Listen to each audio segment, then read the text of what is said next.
couple of weeks out before lockdown, people said this is going to happen pretty quickly. We could see this whole ventilator shortage emerging, and government began to say that it might need some help. It was all about pace. We need ventilators and we need them fast, but we knew that was going to be a huge challenge. My name's Dick Elsey. I'm the Chief Exec of the UK's high-value manufacturing Catapult. There was a conversation running probably a week or 10 days before the government's call to arms came.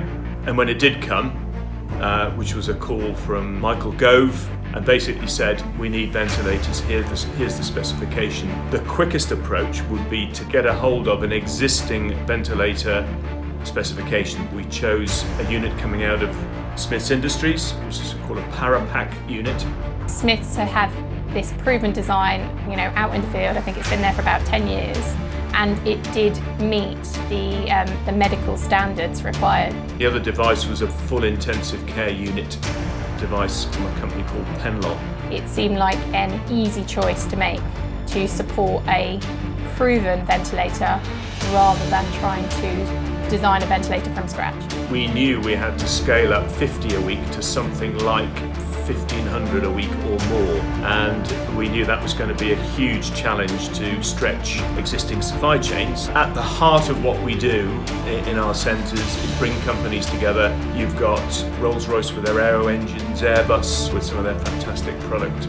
There's really a very, very strong thread of advanced manufacturing technology in the UK.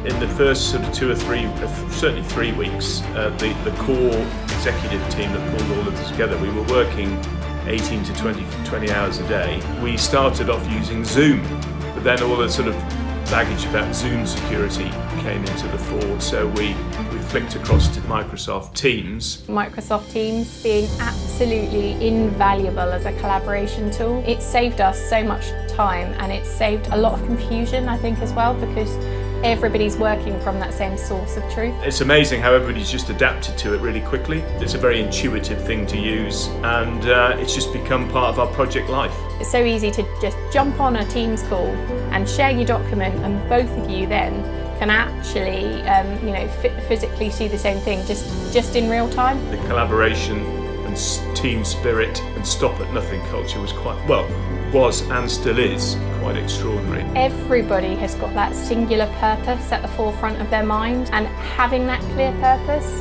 the typical boundaries that you have when you're working with a number of different companies have completely disappeared.